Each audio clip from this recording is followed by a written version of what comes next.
네, 자, 기출문제풀이 제 72회입니다. 6월 달에 시행이 됐었죠. 요거 한번 이론 문제부터 같이 한번 보도록 하겠습니다. 합격률이요, 전산회계 1급이 35.11%가 나왔습니다. 최근에 보면 71회가 27.5%니까 그거보다는 그래도 한 7, 8% 높았고, 그 다음 32, 31, 48, 최고 기록이 50%고 이런 경우는 드물고요. 48, 47도 있었지만 대체적으로 보면 중간 정도는 유지했던 것 같습니다. 35% 정도니까 이런 27% 이런 거 안 만나는 게 이것도 시험도 일종의 약간 운인 것 같아요. 자, 그러면 35.1% 수준으로 나와 출제가 됐는데, 자, 어느 정도 문제인지 한번 하나씩 볼게요. 유형자산이 취득원가 구성으로 틀린 것. 최근 시험 문제 출제 경향이 가만히 보면 아까 합격률 봐서 알겠지만 합격률이 조금 높게 나왔다 싶으면 이걸 조절을 들어가는데 출제위원들이 이제 1급 시험 범위 보통 지금까지 출제했던 범위 안에서 출제해가지고는 합격률이 떨어지지가 않으니까 간혹가다 전산세무 2급에 있는 출제됐던 형태 문제들을 1급 이론 시험에 넣는 경우가 있더라고요. 그렇다고 출제 범위를 벗어난 건 아닙니다. 자, 전산회계 2급, 그 다음 1급, 그 다음 전산세무 2급 각각의 난이도를 좀 조절을 하면서 하는데 합격률을 조금 떨어뜨리기 위해서 아주 궁여지책으로 전산세무 2급 문제를 많이는 아닌데 한 두 문제 정도 이렇게 갖다 놓는 경향들이 있더라고요. 그러다 보니까 게시판에 댓글을 질문 올린 거 보면 교재에 없는 내용이 나왔네요 하는 경우가 있습니다. 왜냐하면 요건 이 유형자산 취득원가 구성으로 하는 문제들은 지금까지 1급에서는 출제된 적이 거의 없었거든요. 근데 전산세무 2급에 출제됐던 형태가 뜩 나와버리니까 그러면 전산회계 1급 이론 그 회원님들이 다 바라는 대로 아주 난이도 높은 이론까지 다 기업회계 기준이 뭐 무한정인데 그거를 다 넣게 되면 책이 엄청 두꺼워져 버립니다.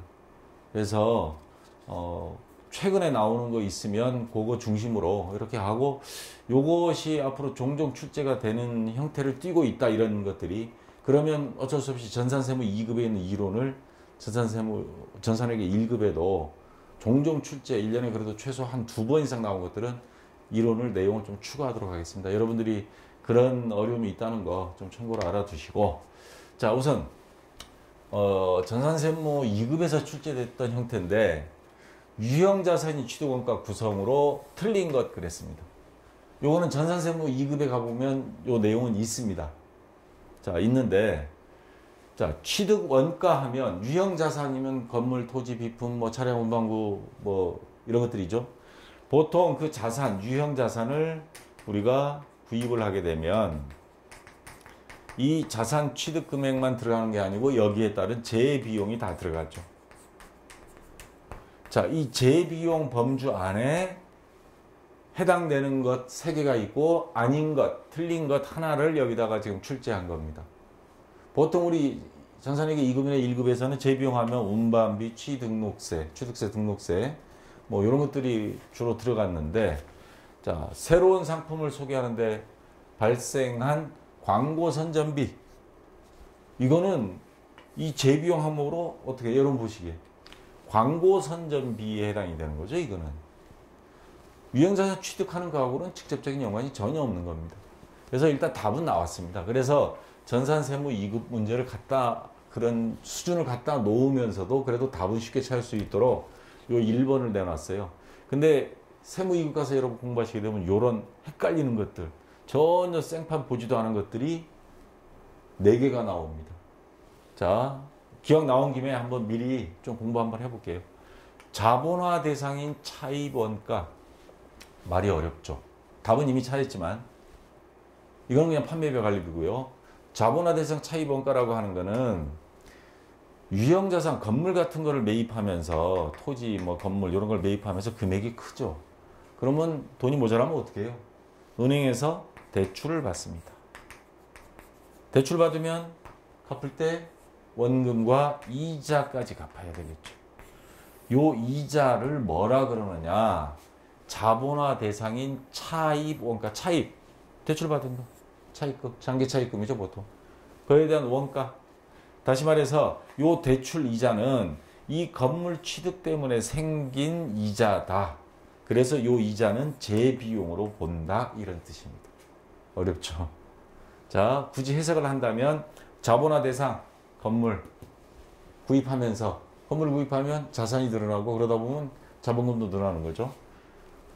은행에서 대출받은 이자는 재비용으로 봐서 이 자산의 원가로 본다 해서 취득원가 포함되는 건 맞습니다. 취득세 등 유형자산의 취득과 직접 관련된 제세공과금, 취등록세, 자산 재비용으로 봐서 다 더해주죠. 유형자산의 취득과 관련하여 국채나 공채 강제로 사는 경우 많습니다. 차량 사보신 분들 아시죠? 공채 사야 됩니다. 불가피하게 매입, 안 사면 차 번호판 못 달아요. 해당 경우 당해 채권이 매입 금액과 일반 기업회 기준에 따라 평가한 현재 가치와의 차익. 이게 무슨 말이냐면 우리가 공채를 매입했는데 100원 주고 샀어요. 근데 이게 알고 봤더니 현재 가치는 90원이야. 10원 손해봤죠. 그걸 비용으로 적는 게 아니고 요걸로 보는 겁니다. 비용이 발생으로 보는 게 아니고 재비용으로 봐서 자산에 더해주는 항목으로 보는 겁니다. 자, 그래서 4번도 취득원가 구성으로 맞는 거예요. 그래서 2번, 3번, 4번은 맞는 거고 1번은 이건 광고선전비 재비용으로 들어갈 수 있는 게 아니다. 자, 1번 문제부터 아마 멍 때렸을 거예요. 요거 시험 볼 때. 자, 만약에 시험 볼 때 이렇게 멍 때린 문제가 나오면요. 일단 패스하세요. 그리고 풀어서 어쨌거나 15개 중에 10개 정도면 안정권에 들어가니까. 그리고 시간이 남았다 하면 고르든가 그렇게 문제 풀이하든가 그렇게 하시기 바랍니다. 그리고 요령이 좀 있어야 됩니다. 자, 2번 문제.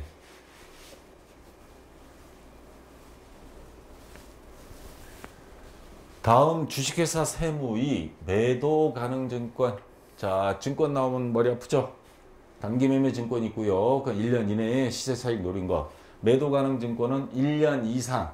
그래서 투자자산에 들어가죠. 그 다음에 만기 보유 증권. 기간이 있는 증권. 그런 것들은 만기 보유 증권으로 가고, 매도 가능 증권은 팔 수는 있는데 1년 이상 보유할 목적, 투자 목적입니다. 다른 회사를 지배하거나 또는 장기간 수익을 얻기 위해서. 자, 거래로 인하여 단기 손익에 미치는 영향으로 오른 것. 자, 주식회사 세무는 2017년 1월 16일에 주식회사 회계의 주식 100주 주당 10,000원입니다. 곱하기 하면 얼마죠? 그러면 100만 원이 되네요. 100만 원을 취득단가 매도 가능 증권으로 처리하라 그랬습니다. 그래서 취득 관련 수수료 비용 2만 원을 포함하여 현금을 지급하였다. 일단 여기까지만 분개를 한번 하고 다음 문제를 풀게요. 자, 여기 함정이 어떤 함정이냐면 수수료 비용을 잘 봐야 됩니다. 지금 우리나라 기업회 기준에서는 자산을 취득할 때 재비용은 아까 1번 문제에서 다 더해준다 그랬죠. 근데 예외가 딱 하나 있습니다. 자, X면 딱 하나 있어요. 단기 매매 증권은 요거는 수수료 비용은 별도로 적는다라고 기업회계 기준이 바뀌었었습니다. 지금도 그대로 있고요. 그래서 단기 매매 증권은 수수료 비용을 따로 적는 게 원칙인데 이거는 매도 가능 증권이에요. 매도 가능 증권, 단기 매매 증권만입니다. 매도 가능 증권, 만기 보유 증권 이런 것들은 없습니다. 그래서 요거 1월 16일 날 분개를 하게 되면 차변, 내변, 현금 주고 샀다고 치겠습니다.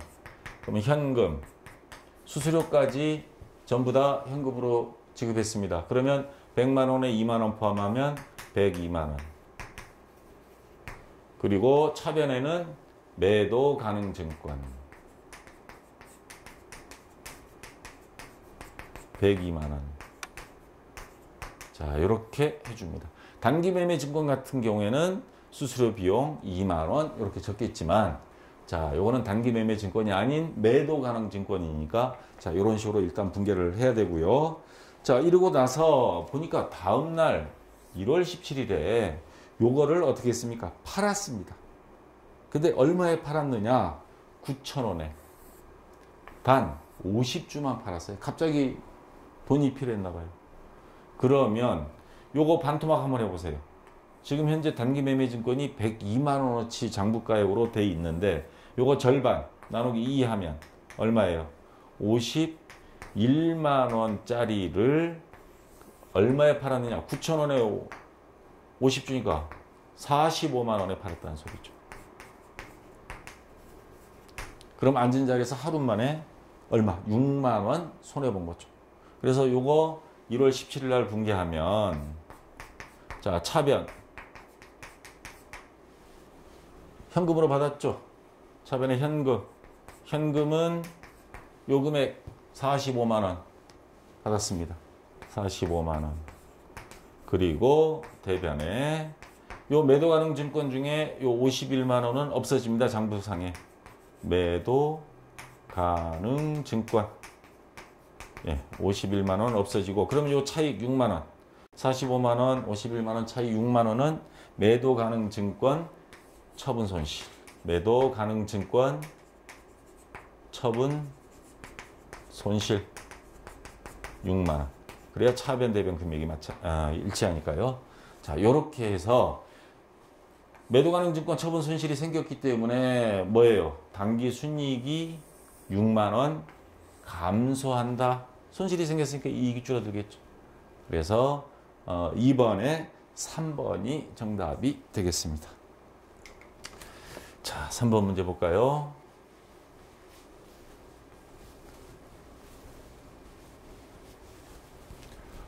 다음 중 일반 기업회계 기준에 따라 유동성 배열법, 현금화가 빠른 것부터 먼저 나와라. 그러니까 현금, 당좌자산 이런 게 먼저 들어가죠.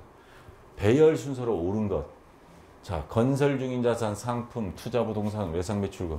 이게 어디에 들어갔는지 다 머릿속에 있다면야 뭐 그냥 한눈에 몇 초 만에 딱 풀겠죠.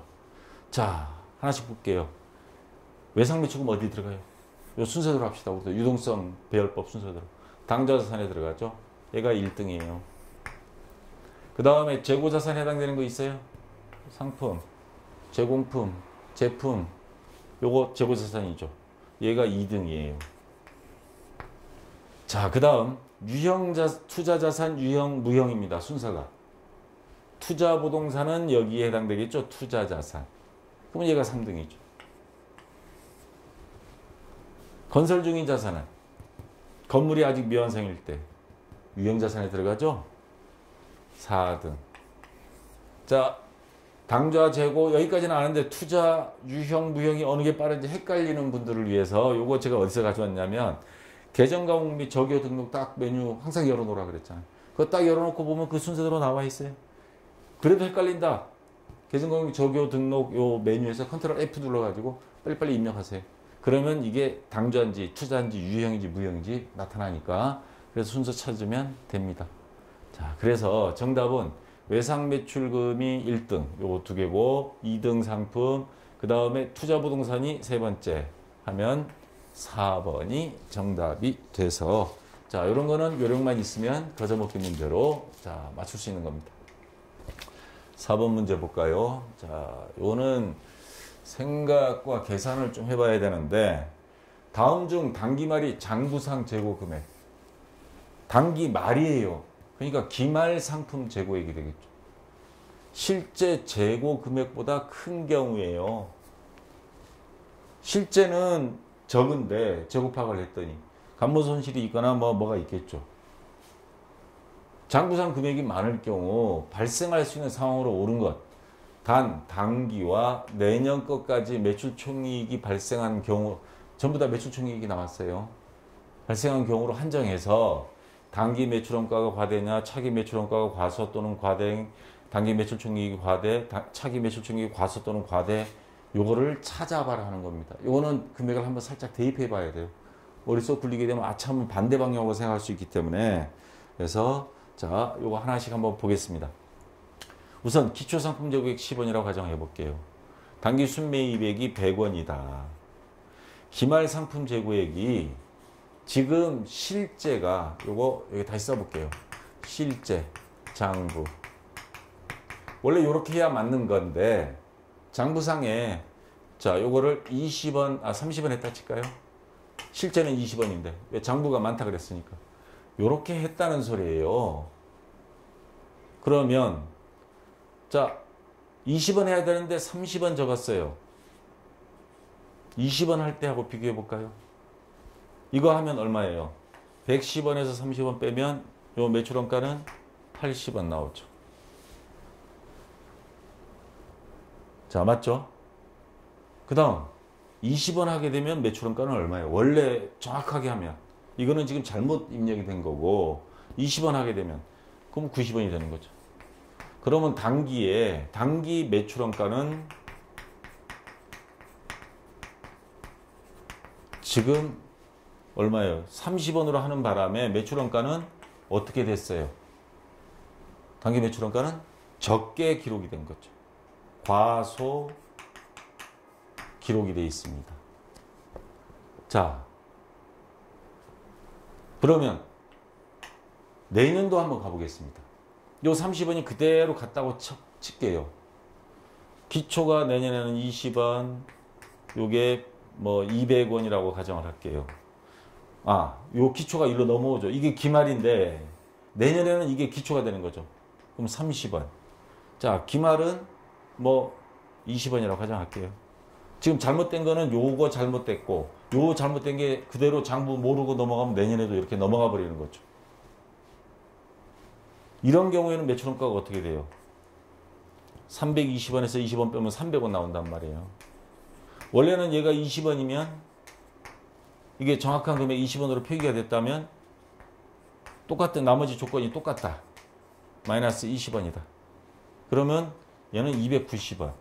그러니까 단기에는 매출원가가 지금 과소 계산이 된 건데 차기에는 매출원가가 어떻게? 과대 계산이 된 거다. 자, 좀 복잡해지죠. 자, 그 다음에 매출원가가 적게 되면 매출총이익은 순매출액이 예를 들어서 지금 여기서 구한 게 80원이죠. 순매출액이 100원이다. 매출원가가 지금 잘못 계산된 게 요거죠. 매출원가가 80원 하면 매출총이익은 20원 나와요.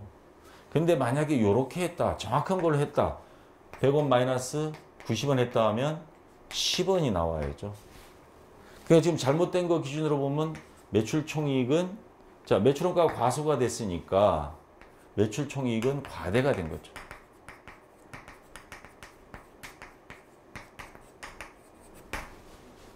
자, 이렇게 된 겁니다. 차기 매출총이익은 또 아까하고 반대 상황이 벌어집니다. 자, 그러면 여기서 일단 문제에 나온 거 한번 볼게요. 여기서 매출총이익은 과대 계상이 된다. 지금 현재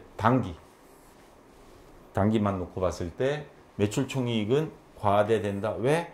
매출원가가 과소가 됐기 때문에 매출총이익은 과대가 되는 거죠.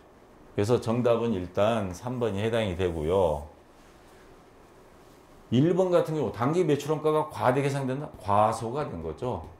지금 단기 매출원가는 과대가 아니고 과소됐습니다. 자, 20원 해야 되는데 30원 했기 때문에. 그래서 나머지는 뭐 과소 또는 과소 이렇게 알 수 없다 그러니까 얘는 뭐 아예 두리뭉실해서 정확한 게 안 나왔고 지금 얘는 요거 과소가 맞는 거고요. 매출원가는 과소. 그래서 정답 매출총이익은 과대 요게 맞습니다. 그래서 4번에 3번이 정답 되겠습니다. 아마 요거 틀린 사람 굉장히 많았을 거예요. 왜냐면 요거 일일이 다 생각을 해봐야 돼요. 공식 써놓고 이렇게 되고 저렇게 금액 대입해보고 그래서 찾으려고 그러면 굉장히 아마 수험생들이 애먹었던 문제가 아닐까 이런 생각이 듭니다. 자, 5번 문제. 근데 어떤 분들 보면 이거 안 풀리면 밤잠 못 자는 분들이 있는데 시험은 100점 맞아 합격하는 건 아니니까요. 자, 아니다 싶으면 어쩔 때는 그냥 패스도 할 수 있는 그 신속함이 있어야 됩니다. 10개만 넘기세요. 10개만. 다음 중 재무상태표에 유동자산으로 분류될 수 있는 현금 및 현금성 자산.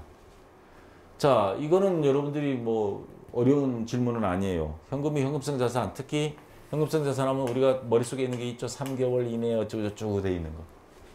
얘는 만기가 6개월인 타임발령 약소금, 이거는 뭐 아니고요. 무조건 우표 수입인지, 우표는 사무실에서 통신 발송용으로 또는 관공서에 가서 수입인지 서류를 뗄 목적으로 산 건데, 이거는 현금 및 현금성 자산에 해당되는 게 아니고 일종의 소모품으로 들어갑니다. 이거 아니면 통신비로 처리하든가, 얘도 아니고요. 자, 질권 설정된 보통예금. 이게 질권 설정되다라는 말이 정산세무 2급에는 여러 번 나왔어요. 근데 여러분들은 지금 처음 들어보는 것 같아서, 질권 설정이 뭐냐?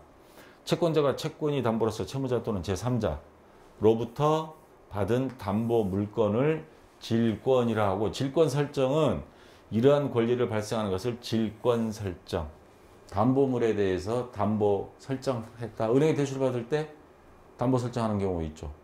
근데 예금도 담보 설정하는 경우 있습니다. 다시 말해서 통장에 얼마를 예치하면 너네 뭐를 해줄게, 해주는 그런 조건으로 나오는 상품들이 있습니다. 뭐 당좌수표를 발행한다든가, 그럴 때 어느 정도 돈을 맡겨놔야 되는, 또는 뭐 다른 이유로 인해서 담보물 설정해 놓은 통장, 이건 함부로 돈을 못 뺍니다. 그래서 이거는 현금성 자산으로 볼 수가 없어요. 자, 빼지 못하는 돈인데, 현금이 현금성 자산은, 현금은 아무 때나 뺄 수 있고 현금성 자산은 3개월 이내 현금화가 가능한 거잖아요. 자, 4번 은행 발행 자기합수표. 이거는 아무 때나 현금으로 전환이 되는 거죠. 현금에 해당이 됩니다. 그래서 4번 정답이 4번이 되고요. 자, 6번 문제. 자, 또 이제 생소한 용어들이 나오는 것 같아서, 다음 중 기말재고자산이 기말재고자산이 변동되는 경우는 두 가지가 있습니다. 자, 뭐예요? 평가손실, 그 다음에 감모손실. 물론 사고 파는 거 빼고 창고에 있는데, 그런데 그게 감모가 됐거나 또는 평가가 되는 경우, 계정 설정에 영향을 주는 요소로 성격이 가장 다른 엑스맨 하나를 골라라. 셋은 비슷한데 한 놈은 엑스맨이다 이거죠. 도난, 증발. 제주도 감귤 같은 경우는 가만 놔두면 창고에서 증발이 돼요. 몇 달씩 보관하니까. 다른 과일도 마찬가지겠지만, 증발 또는 누가 훔쳐갔거나 사람이 아닌 쥐들이 들어와서 가져가 버릴 수도. 요즘 쥐들도 비타민C가 필요하면 감귤 먹겠죠. 자, 이러한 것들 또는 못 쓰게 돼서 파손이 됐다. 이거는 셋 다 감모 손실에 해당됩니다. 감모 손실. 근데 진부화, 한자 용어 참 어려운 말인데, 진부화가 뭐냐면요, 공장, 기계, 설비와 같은 자산이 수명이 단축화로서 생산 공정이 개량, 경제적 조건이 변화와 같은 기술 진보 또는 기호의 변화 등 외부 요인으로 인해 시설재의 내용 기한이 단축되는 것을 말한다. 재고자산인 경우는 유행 지난 상품이 여기에 해당이 됩니다. 자, 진부화된다라는 것은 낡아서 값어치가 떨어진다는 말도 있지만, 수명이 그렇게 해서 짧아지는 것도 있지만, 기술 진보 또는 기호의 변화, 유행을 말하는 겁니다.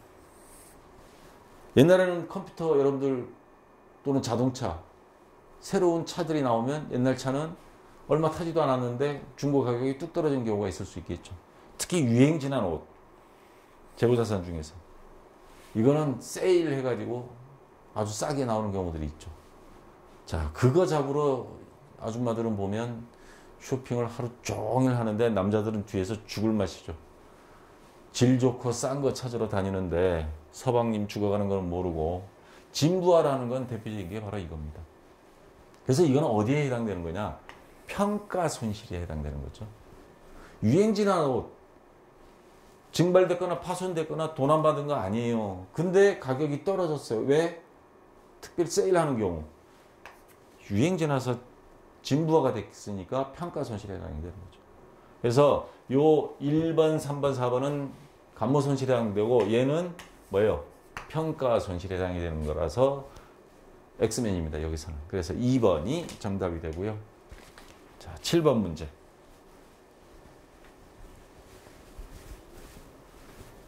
자, 이것도 함정을 또 파는 문제예요.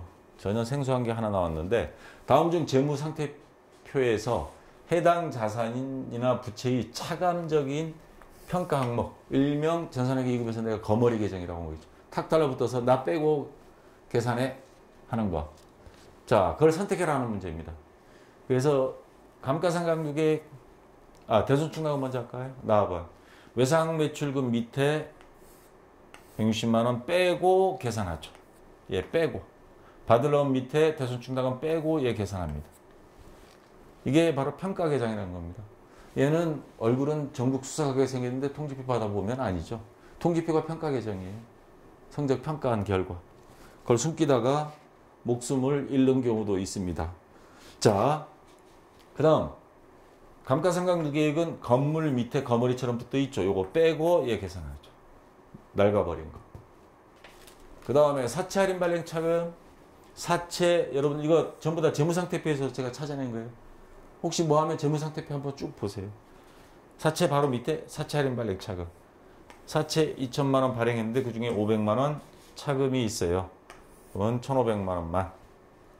자, 이런 식으로 하는 것들이 평가계정인데 퇴직연금 운용자산이라는 게 있습니다.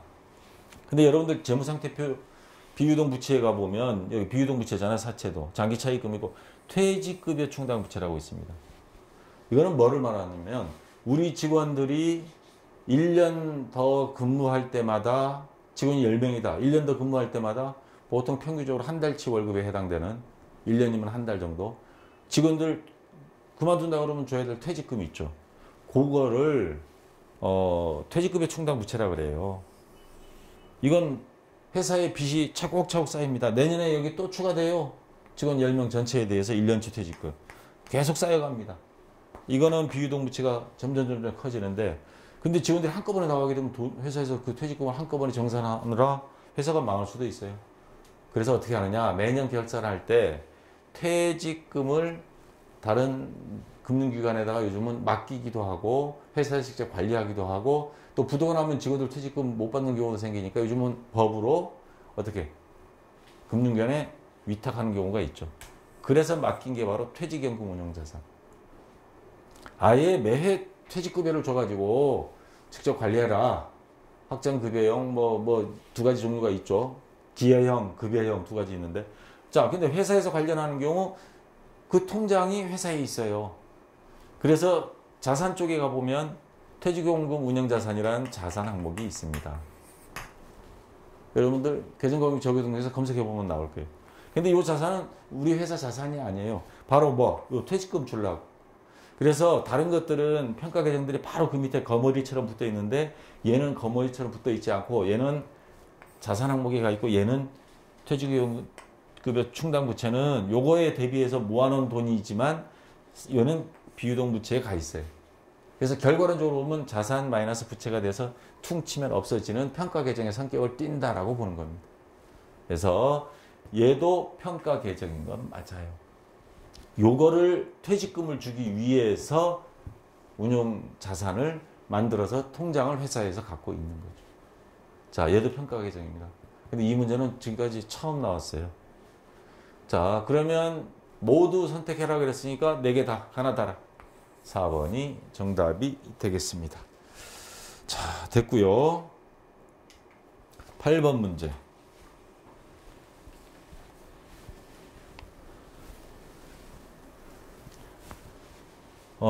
이것도 참 애매할 문제 나왔습니다. 다음 중 유가증권을 보유함에 따라 무상으로 주식을 배정받은 경우 회계 처리는 어떻게 해야 되느냐. 자, 보통 배당을 받는 경우는 현금 배당이 제일 많죠. 그러면 현금으로 받았다. 그러면 그런 경우는 요 배당금 수입. 차변에 현금으로 들어왔다 현금. 대변에는 배당금 수익. 요렇게 해서 적으면 회계 처리는 끝납니다. 근데 돈으로 받는 게 아니고 주식으로 받았어요. 그것도 무상으로. 돈 대신 주식으로 준 거예요. 그러면 이게 회계 처리가 골치 아파져요. 왜냐면 차변에 적을 게 없잖아요. 대변에 배당금 수익만 해놓으면 이 장부는 어떻게 해요? 그렇다고 거시기 써놓을 수도 없고. 자, 이런 경우 유가증권을 보유했다 그랬죠. 만약에 100주, 한 주당 10,000원씩. 그래서 100만 원 장부에 있을 겁니다. 근데 100주를 또 받았다고 쳐요. 100주가 또 들어왔어요. 그러면 200주가 되는 거예요. 시가는 보통 10,000원 정도 쳐주는데 이건 돈으로 받은 거 아니니까 여기는 돈을 적지는 못해요. 장부에는. 돈이 들어오고 나가는 것만 현금주의거든요. 그런 거 적을 때는. 근데 전체 금액상으로는 뭐 다 알죠. 이거 한 전체 하면 200만 원 되겠네. 우리는 현금으로 줘도 좋고 주식 줘도 좋고. 근데 장부상으로는 이렇게 할 수가 없습니다. 장부상에는 요 100만 원 그대로 적어요. 그러면 어떤 현상이 벌어지느냐. 한 주당 10,000원씩 100주에서 100만 원 갖고 있다가 100만 원 금액은 그대로고 주식은 100주 추가되면서 200주가 됐어요. 그러면 요 단가가 어떻게 될까요? 요게 200주가 100만 원 되려면 5,000원이 돼야죠. 한 주당 가격을 떨어뜨렸네. 장부상으로만 그렇게 한 겁니다. 나중에 그럼 요거 처분했다. 처분하면 이게 매도 가능 증권이 매도 가능 증권 처분이 그렇게 하는 거예요. 지금은 수익으로 안 적어도 장부상에 적을 수가 없어 버리니까 요 수량과 단가만 조정하고 전체 금액을 그대로 둡니다. 했다가 결과론적으로 언젠가는 이게 뭐 몇 년 안에 팔 거 아니에요. 팔게 되면 그때 가서 매도 가능 증권 처분 이익으로 적으면 되니까. 지금은 이렇게 그냥 놔두는 겁니다.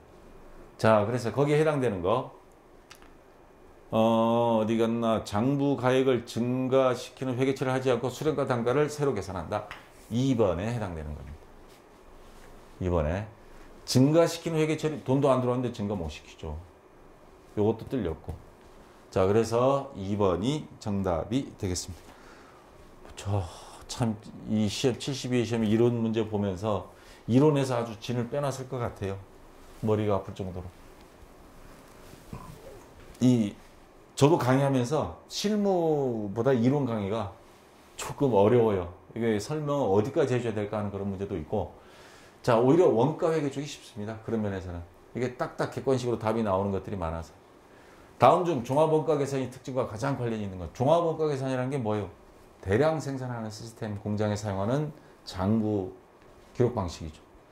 이거와 약간은 반대되는 개념, 사실 뭐 반대는 아니지만 개별 원가 계산이죠. 주문 생산 방식, 조선업, 항공기, 건설업, 아파트 막 짓는 거. 종합원가 계산은 우리가 알고 있는 밀가루, 뭐 식품가공업, 종이, 제지업, 제분업, 시멘트, 정유업, 과자, 아이스크림 뭐 다 여기 들어가는 거죠. 대량 생산 체제, 주문 받아서 하나씩 만드는 방식. 자, 그래서 종합원가 계산이 특징과 가장 관련이 있는 것 하면 나머지 4개 중에 3개는 개별 원가 계산에 대한 거예요. 자, 이게 볼까요? 개별 원가 계산은 작업 원가표 가지고 합니다. 특정 제조 지시서. 그 다음 주문 생산 업종의 적합함. 주문 생산. 이거 책에 있는 내용입니다. 개별 원가 계산과 종합 원가 계산에 비교해서 표 있습니다. 원가를 개별 작업으로 짓게 한다. 원가를 개별 작업, 계산표에 따라 제조 지시서, 그러니까 제품별, 작업별. 1번 선박, 2번 선박. 아파트 1번 단지, 2번 단지 하는 식으로. 개별 제품에 대해서 이렇게 작성을 하고, 이 개별 원가 계산 핵심은 제조 간접비입니다. 아파트가 여러 동을 짓다 보면 그래도 공통적으로 들어가는 거 있단 말이에요. 전체 아파트 단지 작업 반장이라든가 그런 사람들 소장 월급을 어떻게 나눌 것이냐 하는 문제고, 종합 원가 계산에서 핵심은 뭐냐? 기말 제공품, 월말 제공품이라고 그러죠. 대량으로 생산했어요. 그러면 이거 원가 계산이 여기처럼 하나씩 계산이 안 돼요. 제품별로. 뭉뚱그려서 합니다. 그래서 핵심은 뭐냐? 월말 제공품을 미완성된 거를 완성된 걸로 환산해주는 월말 제품 환산량 계산하고, 그래서 월말 제공품 원가 계산하는 게 제일 핵심입니다. 그래서 선입선출법이니 이동평균법이니 후입선출법 막 하잖아요. 그래서 종합원가 계산 특징과 가장 민감한 건 완성품 환산량, 월말 제공품 단위당 환산량을 계산해서 한 방에 제조 원가를 계산하는 방식, 종합 원가 계산. 자, 됐고요. 그다음 10번 문제. 요거는 자주 나오는 문제입니다. 다음 보조 부문이 제조간접비 배부 방법 중 정확도가 가장 높은 방법과 그 다음에 가장 단순한 방법을 순서대로 나열해라. 자, 부문비 배부표 교재에 있는 거 하나 제가 캡처해 왔는데, 자, 여기 제조 부문이 보면 조립 부문, 절단 부문이 있어요. 그 다음 보조 부문은 전기를 공급해주는 전력 부문과 수선을 해주는 수선 부문이 있습니다. 그래서 쭉 제조간접비를 다 썼어요. 그리고 나서 뭐예요? 제조간접비 배부 방법, 보조 부문, 요 전력 부문과 수선 부문에 20만 원, 36만 원을 제조 부문 쪽에 갖다 붙여놔야 정확한 총 제조간접비가 얼마다 계산이 나옵니다. 그러려면 옮기는 방법이 세 가지가 있어요. 다이렉트로 20만 원을 전력 부문, 동력 부문 3대 1 딱 갖다 주고 수선 횟수 5대 3, 36만 원 딱 갖다 주면 한 방에 제일 빨리 끝납니다. 제일 쉬운 방법. 자, 가장 단순한 방법, 직접 배부법입니다. 직접 배부법. 그 다음에 요것 그러면 이게 단점이 뭐냐면 전력 부문도 수선 부문에 도움받은 적이 있고 수선하려면 전기도 필요해요. 서로가 주거니 받거니 한 것도 있단 말이에요. 야, 이거 상호간에도 해야지 정확도가 떨어지지 않냐. 그럼 이렇게 하자. 순서대로 하자.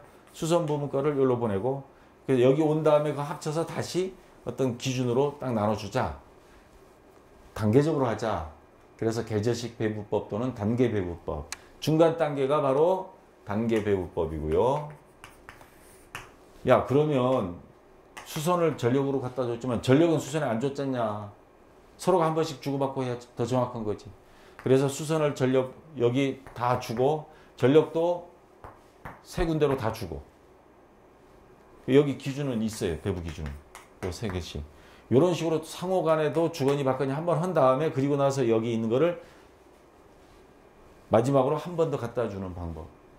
이거는 상호 배부법이라고 합니다. 가장 복잡한데 가장 정확한 거예요. 그래서 가장 정확도가 높은 거는 상호 배부법. 대신에 가장 복잡하죠. 자, 정확도가 높은 방법과 낮은 방법을 순서대로 하라 그러니까 상호 배우법이 먼저고 직접 배우법이 나중. 그럼 뭐예요? 1번이 정답이 되겠죠. 자, 10번에 1번이 정답 되겠습니다.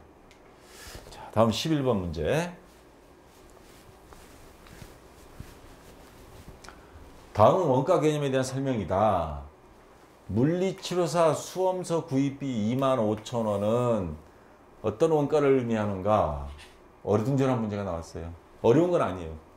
물리치료사 자격시험을 위해 관련 수험서를 25,000원에 구입하여 공부하다가 진로를 세무회계 분야로 변경하면서 전산세무회계 자격증 수험서를 새로 구입하였다. 지금 우리 회원들 중에 아마 이런 분들이 있겠죠. 그러면 이게 바꿔 말하면 지금은 전산회계 자격증 따려고 수험서를 산 비용을 지출한 겁니다. 그러면 질문이 뭐예요? 그 앞전에 사서 했던 수험서 25,000원은 그건 버리는 거죠. 물론 나중에 따로 할 수도 있지만 필요 없게 됐단 말이에요. 지금 현재 상황으로 보면. 그러면 지금 뭔가를 새로운 거를 시도하기 위해서 그 전에 이미 들어간 비용, 이거를 우리가 회계에서는 원가 회계에서는 매몰 원가라고 합니다. 매몰 원가다 하는 거는 일반적으로 이미 과거에 투자된 시설 설비 원가액은 매몰 원가라고 볼 수 있다. 예를 들면 학교에서 보충 수업 하는데 보충 수업비 내죠. 근데 보충 수업비만 내지, 자, 하루에 1시간 한다고 계획할 때 보충 수업비 외에 교실 사용료, 책상 사용료, 칠판 요거 따로 돈 내라고 안 하죠. 이건 이미 앞전에 학교에서 다 설비해 놓은 거예요. 그거는 매몰 원가다. 그래서 여기에서 25,000원 수험서는 이미 전년도에 구입했던 거고 이번에 새로 전산세무회계로 공부하기 위해서 수험서를 샀으면 그 전 거는 해당되는 게 매몰 원가다. 매몰 원가. 그래서 2번이 정답이 되겠습니다. 자, 됐고요. 그 다음 12번 문제. 다음 중 원가에 대한 설명으로 틀린 것. 직접 농업비는 기본 원가에 포함되지만 가공비에 포함되지는 않는다.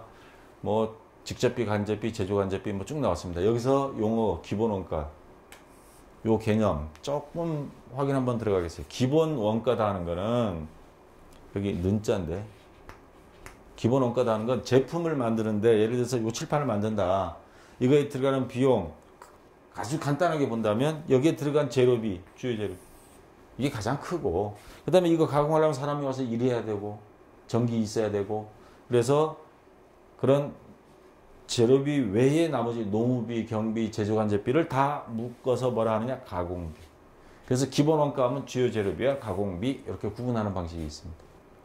그럼 가공비는 이것도 는자가 안 나. 가공비는 재료비를 제외한 직접 노무비, 직접 경비에다가 그다음 또 뭐 간접 재료비, 간접 노무비, 간접 경비 이런 것들이 들어가는 거죠. 자, 그러면 한번 봅시다. 직접 노무비는 기본 원가에 포함되지만, 직접 노무비가 기본 원가에 포함돼요?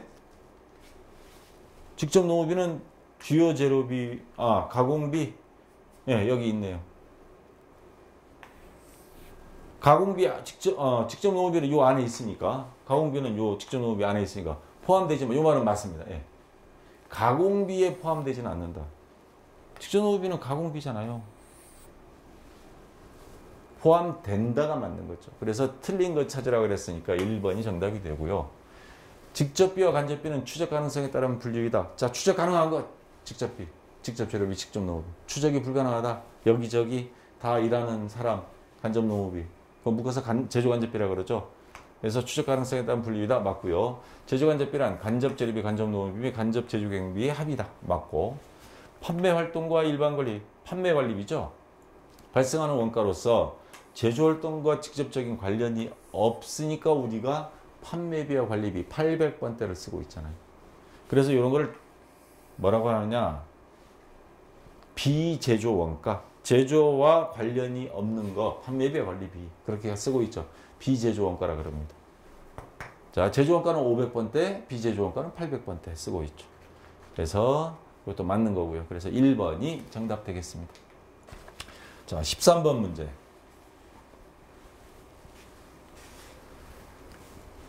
자, 이제 세무회계 문제인데, 다음 중 세금계산서 발급 의무의 면제에 해당하지 않는 것. 이러이러한 경우는 세금계산서 의무적으로 발급 안 해도 돼. 자, 여러분들 전산세무 가면 세금계산서 발급을 안 하게 되면 가산세, 미발급 가산세 물립니다. 그래서 세법상 정해놓은 게 있습니다. 미용, 욕탕, 유사 서비스를 경영하는 자가 공급하는 재화 또는 경영. 요거 잘 생각해 보세요. 여러분들 미용실에 가거나 사우나 가서 나올 때 돈 내면서 세금 계산서 주세요 해봐요. 거기서 어떤 반응을 보일까? 아마 떼의 수건으로 한 대 맞을 수 있습니다. 안 끊어줘도 되는 업종이에요. 미용, 욕탕 이런 경우는 해당하지 않는 것 했으니까 얘는 상관없어요. 부동산 임대에 따른 간주 임대료. 무슨 말이냐면 전세로 가서 살았어요. 근데 전세금은 나중에 나올 때 주잖아요. 그럼 주인은 뭐 이익 보는 거 없는 것 같은데 그 전세금을 또 굴리잖아요. 은행에 넣어서 이자를 받아 먹든가. 그래서 이걸 월세로 환산하면 그 금액을 간주 임대료라고 그러는데 그거는 세금에서 발행 대상은 아닙니다. 자, 그 다음에 요거 4번 먼저 할게요. 무인 판매기를 이용하여 제어용을 공급하는 자. 여러분 자판기에서 커피 한잔 딱 음료수 캔 하나 딱 먹고는 세금계산서 내놔 그리고 발로 한번 차고 있어봐요. 아마 파출소 갈 겁니다. 해당 안 돼요. 세금계산서 의무 발급 대상 아닙니다. 자, 여기 함정을 파놔서 도매업을 영위하는 자가 공급하는 재화 영역. 요 도매가요 소자로 바뀌면 맞아요. 소매업은 그 과일 파는 데가 세금계산서 달라고 그러고 와, 안 해도 돼요. 단 요구할 때는 해줘야 되는 경우는 발급을 해야 되지만 대량으로 산다거나 뭐 그럴 경우. 근데 도매업을 영위하는 자는 반드시 발행해야 됩니다. 요구하면 반드시 들어줘야 되는 항목입니다. 그래서 거기 풀이에 보면 자, 소매업을 경영하는 자가 공급하는 재화 또는 용역은 받는 자가 세금계산서 발급을 요구하지 아니하는 경우에는 발급 안 해도 된다. 면제됐는데, 근데 얘는 소매업이 아니고 도매업이에요. 소매업이 아니고 도매업이니까 도매업은 세금에서 발급이 의무화되어 있습니다. 면제 대상이 아닙니다. 그래서 3번이 정답이 됩니다. 자, 14번 문제. 다음 자료에서 세금계산서 필수적 기재사항으로만 바르게 짝지어진 것. 세금계산서에는 반드시 들어가야 될 거 있습니다. 이거 안 하면 불성실 기재에 대한 게 해당이 되는데, 우선 양쪽 주고받는 사람이 사업자 등록번호. 우리가 상호로 세무서에서 이거 나중에 하는 게 아니고 사업자 등록, 그래서 사업자 등록증을 발행하는 거예요. 사업자 등록번호 양쪽, 받는 사람, 발행하는 사람 반드시 있어야 됩니다. 그 다음 또 필수적인 세금을 물리려면 기준이 뭐예요? 금액이죠. 금액이 얼마냐. 그 다음 또 하나. 세금계산서 발행연월일. 요게 필수사항입니다. 세금계산서, 근데 뭐 상대방 사장님 이름 상호, 뭐 홍길동이 됐든 뭐가 됐든 홍길순이가 됐든 그건 중요한 건 아니에요. 그건 임의적 기재사항이고. 자, 그래서 공급하는 사업자의 등록번호 필수죠. 그 다음에 공급받는 자의 사업자 등록번호 필수. 공급 금액하고 부가가치세 요게 있어야 세금을 물릴 거니까. 언뜻 보면 다 맞는 것 같은데 이거 잘 봐요. 공급연월일입니다. 세금계산서 발행연월일이 아니고, 발행은 반드시 해야 됩니다. 필수적 기재사항입니다. 근데 공급하는 거, 상품 준 날짜하고 세금계산서 발행 날짜는 다를 수 있어요. 왜냐면 한꺼번에 줘, 우리 나중에. 그런 경우도 있기 때문에 요거는 의무적 기재사항이지 필수적인 건 아닙니다. 4번은. 그래서 얘는 빼야 돼요. 그러면 가, 나, 다. 정답은 네, 1번. 1번이 정답이 되겠습니다. 됐고요. 자, 15번 문제. 다음 중 부가시세법상 사업자 등록 정정 사유가 아닌 것. 선생님이 최근에 이사하면서 저도 이제 출판사 1인 출판이지만 출판사 등록증 하나 냈습니다. 정정신고로 갔다 왔어요. 왜? 주소가 바뀌었으니까. 사업장 주소 변경 정정 사유 맞습니다. 이거 안 하면 나중에 과태료 물 수도 있어요. 그 다음 상호를 바꿀 수 있어요. 나머지는 다 똑같아. 주소도 같고 사람도 똑같고. 상호 변경 들고 가면 정정 있죠. 가면 금방 해줘요. 옛날에는 뭐 5일 기다려 7일 기다려라 했는데 이제는 커피 한 잔 마실 시간도 안 주고 그 자리에서 바로 나오더라고. 전산화되니까. 상호 변경. 그 다음에 정정만 하면 바로 나오는 게 뭐가 있냐면, 우리 아버지가 사업하시다가 늙어서 돌아가셨다. 그럼 자식이 물려받는 경우 있죠. 가업을 물려받는 경우. 상속으로 인한 경우는 가서 아버지 이름 대신에 내 이름 집어넣으면 끝입니다. 그래서 정정. 이거 세 개는 정정 맞습니다. 근데 상속하고 증여. 뭐가 다르죠?